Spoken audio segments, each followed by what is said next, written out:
Dear students, today I am going to start examples of inverse trigonometry functions of class 12th maths from NCERT exemplar books. It's most important for all competition exams and board exams of UP board, CBSE board and ICSE board and all board exams. तो question number 2 है इसमें बेटा क्या कहा है, principal value आपसे पूछी है कॉस इनवर्स एक्स, और एक्स की वैल्यू हमारे पास कितनी दी हुई है, √3/2 गिवन है। तो सबसे पहले हमारे पास एक फार्मूला यहाँ पर पता होना चाहिए आपको, वी नो दैट फार्मूला हमारे पास ये तो है, अगर हमारे पास गिवन है cos inverse of cos theta अगर गिवन है तो इक्वल टू में अगर वैल्यू इसकी थीटा आएगी तो ये थीटा बिलोंग किस में करना चाहिए, ये सबसे इम्पॉर्टेंट पॉइंट होता है। तो ये बिलोंग करता है कॉस का थीटा, इसकी जो प्रिंसिपल ब्रांच वैल्यू होती है आपकी कॉस की उसमें बिलोंग करता है 0 to π। ये क्यों बिलोंग करता है, थोड़ा सा यह कॉन्सेप्ट अगर हम देखेंगे, ये थीटा देखिए कॉस के साथ थीटा लिखा हुआ है, इसका मतलब थीटा का डोमेन, जो कॉस का जो डोमेन होता है वो कितना होता है, कॉस का डोमेन होता है रियल नंबर होता है। जब थीटा की जगह रियल नंबर की वैल्यू रखी जाती है तो कॉस रिजल्ट टोटल निकल के रेंज इसकी निकल के आती है, वो निकल के आती -1 से 1 निकल के आएगी।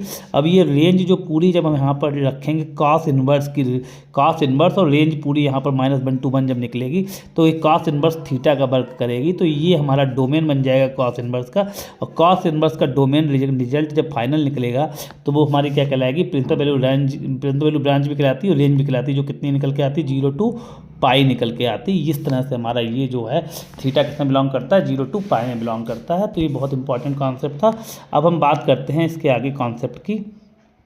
इसमें क्वेश्चन में हमारे पास क्या कह रहा था, हमारे पास ये कह रहा है कि कॉस इनवर्स हमारे पास दिया है √3/2 गिवन है, इसकी वैल्यू फाइंड आउट करनी है। तो हम क्या करेंगे सबसे पहले इसमें, तो कॉस इनवर्स √3/2 की वैल्यू लगाएंगे कॉस में, तो कॉस में √3/2 की वैल्यू होती है π/6 की वैल्यू जो है हमारे पास कितनी होती है, √3/2 होती है। तो हम बात करेंगे अब कैंसिल आउट, इसे अगर हमें करना है तो अभी हमने बताया था कि अगर ये कैंसिल आउट होता है तो कॉस इनवर्स ऑफ कॉस, अगर यहाँ पर π/6 है या थीटा है, ये कैंसिल आउट होके अगर हमारा पास आएगा थीटा, तो थीटा किसमें बिलोंग करना चाहिए, थीटा बिलोंग करना चाहिए हमारा 0 to π के बीच में बिलोंग करना चाहिए। और यहाँ पर π/6 है तो π/6 यहाँ क्या लिखेंगे, π/6 जो है बिलोंग कर रहा है या नहीं कर रहा है चेक करेंगे हम लोग। तो π/6 जो है 0 to π के बीच में बिलोंग करता है, इसका मतलब इसको हम कैंसिल आउट यहाँ से कर सकेंगे आसानी से। तो यहाँ पर आंसर आ जाएगा आपका π/6। तो इसको नोट डाउन कर लीजिए आप लोग। अब नेक्स्ट हमारे पास क्वेश्चन है एग्जाम्पल 2। तो एग्जाम्पल 2 क्या कह रहा है हमारे पास, ये भी बहुत इंपॉर्टेंट क्वेश्चन है। इसमें क्या कहा है, साइन इनवर्स ऑफ साइन -π/2 की वैल्यू फाइंड आउट करनी है हमें। तो इसमें सबसे पहले हम क्या करेंगे, टेन इनवर्स को ऐसे रहने देंगे, टेन इनवर्स साइन ऑफ -π, इसको हम ऐसे लिख लेंगे माइनस का sine of π/2 is equal to tan inverse minus, ऐसे रहने दीजिए, ये हो जाएगा साइन π/2 की वैल्यू होती है 1। यहाँ पर जो हमने फार्मूला यूज किया था ट्रिग्नोमेट्री का फार्मूला, इजी फार्मूला था, साइन ऑफ -θ इक्वल टू होता है साइन ऑफ थीटा।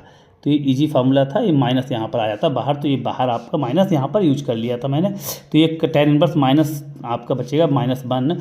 तो अब हम यहाँ पर भी एक आइडेंटिटी यूज करेंगे, टेन इनवर्स -θ इक्वल टू होता है tan θ। यहाँ पर हम यूज लिख लेंगे टेन इनवर्स -θ इक्वल टू क्या होता है, ये होता है माइनस का tan θ होता है। तो यहाँ पर ये हो जाएगा टेन इनवर्स, ये हमारे पास माइनस बाहर आ जाएगा, और यहाँ पर थीटा कितना हो जाएगा, 1 हो जाएगा। अब यहाँ पर माइनस को बाहर रहने देंगे, टेन इनवर्स और 1 की वैल्यू निकालेंगे तो tan कितनी होती है, π/4 होती है। तो tan से tan यहाँ पर कैंसिल हो जाएगा, यहाँ कितना बचेगा, π/4 बचेगा। और ये माइनस पहले आगे था तो ये माइनस यहाँ आगे आ जाएगा। तो इसका आंसर जो हमारा निकल के आया, इसका आंसर निकल के आया -π/4। बहुत आसान क्वेश्चन था ये। अब नेक्स्ट क्वेश्चन देखेंगे, ये बहुत इंपॉर्टेंट क्वेश्चन है, थर्ड, ये कई बार एग्जाम में आता है तो इसको ध्यान से देखेंगे। एग्जाम्पल 3, इसमें क्या कह रहा है, इसमें कह रहा है find the value of cos inverse of cos 13π/6। तो अभी हमें पता है कि अगर ये वैल्यू हमारे पास 13π/6 जो है अगर ये कैंसिल आउट होता है यहाँ से, तो ये 13π/6 किसमें बिलोंग करनी चाहिए, यहाँ पर हम लिखेंगे 13π/6 जो है यहाँ पर बिलोंग नहीं कर रही है। इसकी प्रिंसिपल ब्रांच वैल्यू में कितनी प्रिंसिपल ब्रांच वैल्यू बताई थी हमने, 0 to π में बिलोंग नहीं कर रही। इसके लिए हम इसको बनाएंगे किस में बनाएंगे, ऐसी वैल्यू बनाएंगे तो जो π/6 में बिलोंग कर जाए, 0 to π/6 में। तो हम इसको ब्रेक कर लेंगे। तो हम यहाँ पे ब्रेक करेंगे कॉस इनवर्स अब कॉस अब π/6 कॉस 13π को लिखेंगे हम 2π + π/6 में हम इस तरह से इसे ब्रेक करेंगे। तो रिजल्ट हमारा इसे निकल के आएगा कॉस इनवर्स कॉस आपका ये हो जाएगा π/6, क्योंकि इसकी आइडेंटिटी होती है, बहुत आसान सा आइडेंटिटी है इसमें, आप लोगों ने पढ़ रखी होगी 10th में 11th में। ये होता है कॉस इनवर्स, कॉस अगर हमारे पास दिया होता है 2π + थीटा इक्वल टू क्या होता है, ये होता है कॉस थीटा। ये किस क्वाड्रेंट में आता है, ये first all school to college, ये फर्स्ट क्वाड्रेंट में आता है। इसमें सभी के सभी क्या होते हैं, प्लस होते हैं, और 2π में कोई चेंजिंग नहीं होती है। तो कॉस 2π + थीटा क्या होता है, कॉस थीटा होता है। तो यहाँ पर हम यही नोट डाउन करेंगे। तो ये कॉस 2π + थीटा का हमने क्या लिख लिया, कॉस थीटा लिख लिया। अब ये हमारे पास फार्मूला वही बन जाएगा कि कॉस इनवर्स कॉस π/6 अगर ये कैंसिल आउट होगा यहाँ से इक्वल टू क्या, अगर π/6 आएगा तो π/6 किस में बिलोंग करना चाहिए, तभी कैंसिल होगा। π/6 किस में बिलोंग करना चाहिए, प्रिंसिपल ब्रांच वैल्यू में बिलोंग करना चाहिए, जो कितनी होती है 0 to π होती है। तो इसका मतलब इसका भी आंसर कितना आने वाला है, π/6 आने वाला। तो इसको हम यहाँ पर नोट डाउन कर सकते हैं, इसका आंसर आएगा π/6। बहुत आसान क्वेश्चन था। इसका नेक्स्ट क्वेश्चन की ओर बढ़ेंगे हम लोग। एग्जाम्पल नंबर 8 है, ये भी एग्जाम्पल बहुत इंपॉर्टेंट है, इसको भी देख लेंगे। तो इसमें भी वही चीज़ है। सबसे पहले हम यहाँ देखेंगे 9π/8। तो प्रिंसिपल वैल्यू ब्रांच पहले हम यहाँ पर नोट कर देते हैं कि 10 की प्रिंसिपल वैल्यू ब्रांच कितनी होती है। तो हमें ये पता होना चाहिए tan इनवर्स, अगर हम बात करेंगे tan थीटा, अगर यहाँ पर थीटा की वैल्यू थीटा अगर आती है तो थीटा जो है हमेशा किस में बिलोंग करता है, प्रिंसिपल वैल्यू ब्रांच ऑफ 10 की जो होती है उसमें बिलोंग करता है। और इसकी प्रिंसिपल वैल्यू ब्रांच होती है -π/2 से लेकर +π/2 होता है, वो भी ओपन इंटरवल में होती है प्रिंसिपल वैल्यू ब्रांच। ये कैसे होती है हमें चेक कर लेंगे। देखो थीटा जो है, अगर हम डोमेन 10 के डोमेन की हम बात करते हैं तो 10 का डोमेन जो होता है वो बेटा कितना होता है, ये होता है real number -2n + 1 of π/2 of n belong to Z, ये डोमेन होता है। अगर ये डोमेन की वैल्यू यहाँ रखी जाएगी तो ये रेंज निकल के जो 10 की आती है वो होल रियल निकल के आएगी। अब जब tan इनवर्स R यहाँ पर रेंज रखी जाएगी तो जब भी tan इनवर्स की रेंज यहाँ पर डोमेन रखते हैं तो हमें पता होता है कि tan इनवर्स की अगर हम यहाँ रियल नंबर रखेंगे तो इसकी जो वैल्यू होल निकल के रेंज आएगी वो किस में निकल के आती है, होल रेंज जो हमारी पास किस में निकल के आती है, tan इनवर्स की रेंज। तो tan इनवर्स की रेंज हम लोगों ने अभी लर्न कर रखी है, ये होती है ओपन इंटरवल -π/2 to π/2। तो यहाँ पर भी ये जो होल रेंज निकल के किस में आएगी, ये आएगी ओपन इंटरवल -π/2 to π/2। तो इस तरह से हम इसको लर्न करेंगे। तो बहुत आसान सा क्वेश्चन है ये। अब तो हमें ये पता होना चाहिए ये 9π/8 इसमें बिलोंग कर रहा है या नहीं कर रहा है। तो हम यहाँ पर देखेंगे कि 9π/8 इसको हम बेटा अगर हम ऐसे लिखेंगे पाई प्लस, इसको डिवाइड करके पाई प्लस π/8 लिखेंगे। इसका मतलब पाई जो है ऐड होने के बाद ही π/8 और बच रहा है। इसका मीन्स है कि 9π/8 जो है हमारा बिलोंग नहीं कर रहा है -π/2 और π/2 के बीच में। तो अगर ये बिलोंग नहीं कर रहा होता है तो इसको हम ब्रेक करेंगे। तो इस तरह से हमने ब्रेक कर रखा, पाई प्लस π/2 यहीं पर यूज करेंगे फार्मूला अब हम इसका। तो यहाँ लिखेंगे tan इनवर्स ऑफ tan, यहाँ पर यूज करेंगे हम पाई प्लस π/8। तो अब हम इसको tan इनवर्स, ये tan 180 प्लस थीटा इसके क्वाड्रेंट में आता है, चेक करेंगे हम लोग। तो ये हमारा पास रहेगा आपका pi plus theta, pi plus all school to college, और पाई प्लस थीटा जो हमारा इसके क्वाड्रेंट में आता है ये हमारा थर्ड क्वाड्रेंट में आएगा पाई प्लस थीटा। और इसमें tan और cot क्या होते हैं, प्लस होते हैं। तो यहाँ पर tan का tan ही रहेगा और प्लस में रहेगा tan π/8।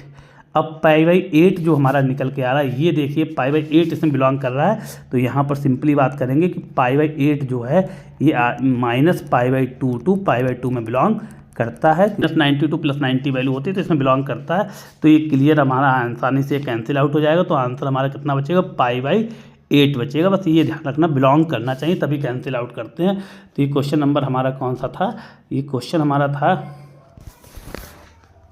4th क्वेश्चन था। तो 4th क्वेश्चन का आंसर कितना निकल के आ रहा है, π/8 आंसर निकल के आ रहा है। अब नेक्स्ट क्वेश्चन की ओर हम लोग बढ़ेंगे। क्वेश्चन नंबर हमारा कौन सा है, 5th क्वेश्चन है। तो 5th क्वेश्चन क्या कह रहा है बेटा, 5th में हमारे पास ये भी इम्पॉर्टेंट क्वेश्चन है 5th वाला, तो इसको भी हम चेक करेंगे। हाँ, 5th क्वेश्चन देखिए क्या है। 5th में हमारे पास ये कह रहा है बेटा कि tan इनवर्स 10 - 4 की वैल्यू कितनी होगी, ये बतानी है। ये भी बहुत अच्छा क्वेश्चन है। अभी हमने आपको थोड़ी देर पहले बताया था कि tan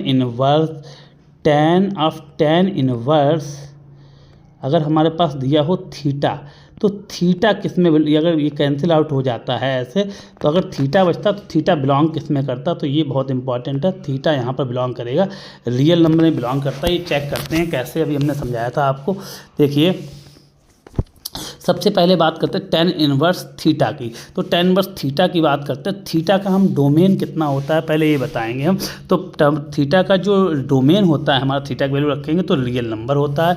अब यहाँ tan इनवर्स थीटा की जब रियल नंबर रखने पर वैल्यू हम फाइंड आउट करेंगे तो यहाँ पर रेंज मिलेगी। तो रेंज जो इसकी निकल के आती है, ये कितनी निकल के आती है, ये -π/2 open interval to +π/2 open interval निकल के आती है। अब tan में जब -π/2 टू +π/2 रखें, कुछ भी रखें, tan की जो हमारे पास रेंज होती है वो tan फंक्शन की रेंज हमारी कितनी होती है, ये रियल नंबर होती है। इस तरह से हमारा टोटल जो इसकी जो थीटा वैल्यू निकल के आएगी वो किस में निकल के आएगी, रियल नंबर में निकल के आएगी। तो अभी क्लियर हो गया हमें पे, ये रेंज जो है इसकी वैल्यू रेंज में निकल के आएगी। तो हम यहाँ पर इसको सॉल्व कर सकते हैं आसानी से कि अगर हमारे पास दिया हुआ है tan इनवर्स अब -4, यहाँ पर कुछ भी हो tan का, अगर ये tan/tan अगर ये वैल्यू -4 जो है रियल नंबर में बिलोंग कर रही है, ये बिलोंग करती है, तो सिंपली ये कैंसिल होकर आंसर कितना आ जाएगा, -4 आंसर आ जाएगा। तो इसका आंसर कितना होने वाला है, -4 आंसर होगा।